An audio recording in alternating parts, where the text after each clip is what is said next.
Now, during this early part of the course, since we're reviewing fundamentals, we have to talk about the OSI model. Now, I'm not going to take you through the OSI model to the extent that you would be learning how it works and learning networking for the first time. I have to assume that you've dealt with the OSI model before and that you know how some networking technologies work. Having said that, it's worth a review just so we can tell you a little bit about how the OSI model fits into what we're going to be doing in the course. Now, as a quick review, the OSI model, as we know, is just a model. It's a concept. It's a blueprint that shows how networking should work. Now, different protocols and different technologies can be written to the specifications of the OSI model. But keep in mind, that's not mandatory. However, I will tell you that most protocols in some form or fashion do follow the OSI model. They may not follow all 7 layers, or they may have layers combined, or they may only take place at certain layers, but they generally follow the OSI model. Now, what good is the OSI model for us?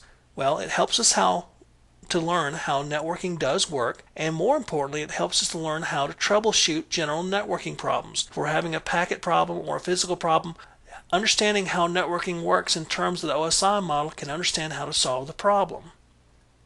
Now, for a quick recap, again, we're not going to go layer by layer, but we will talk about each one a little bit. We know that the OSI model has 7 layers, and each one of these layers in the OSI stack performs a particular function. Now, there's some translation between each layers, and there's also some encapsulation. Encapsulation, which we'll talk about in a minute, means that there are headers and sometimes footers that are attached to each protocol or packet or data unit as it travels up and down the OSI model. Now, each layer has devices and protocols that work pretty much at that layer, although, as we'll see in a moment, some protocols and devices can span multiple layers. Now, as far as what the OSI model looks like, if we look on the left, this is just a quick representation of the OSI model. We have the 7 layers, the physical at the bottom, and at that layer, data is called bits. Now, right above that, layer 2 is called the data link layer, and it basically deals with MAC addressing and logical link control, physical addressing, whereas the physical layer itself, below it, deals with media, signaling, and transmissions. At the data link layer, data is called frames. Now, moving up to layer 3, we have the network layer. The network layer primarily concerns itself with addressing and path determination. That's where routing takes place, and IP or logical addressing. Now, the data is called packets at that level. Above that, at layer 4, we have the transport layer. And the transport layer basically concerns itself with end-to-end connections and reliability. We have connectionless protocols at that layer and connection-oriented protocols at that layer. And data is called segments. Above that, at layer 5, we have the session layer. And this basically establishes and tears down and controls sessions, communication sessions between 2 computers. Now, we don't have a specific name for the data at that layer. As a matter of fact, for the next 3 layers up, it's called just data. Above that, layer 6 is the presentation layer. The presentation layer can take data from the application layer and re-encode it to ASCII or EBCDIC. It also can deal with encryption. It can encrypt data at that layer, although data can be encrypted at other layers as well.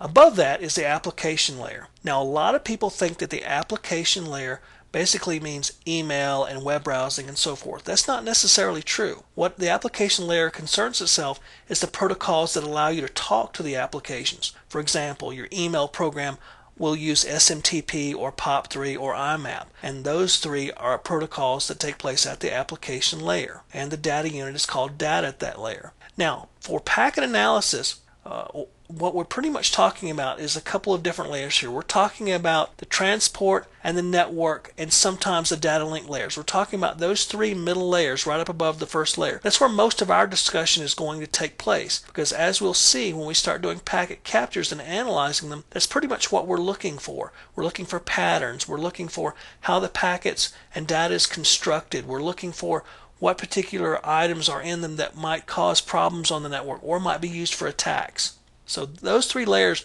we're going to concentrate mostly on, although we will touch on each of the OSI 7 layers as we go through the course in some form or fashion. Now, to the right is an example of data encapsulation. As data travels down through the OSI model from layer 7 down to layer 1, it's encapsulated. In other words, headers and sometimes footers are added.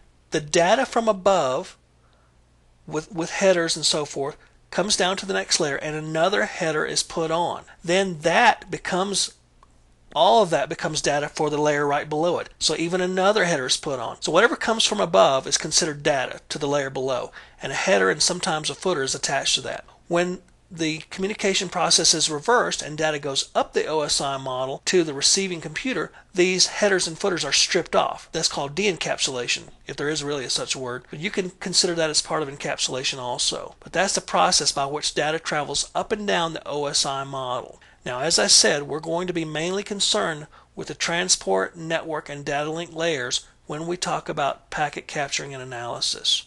Again, this was not an in-depth presentation on the OSI model, just a quick review to put you back in the frame of mind and to refresh your memory about how it works. Sometimes this is important for what we're going to be doing during the course.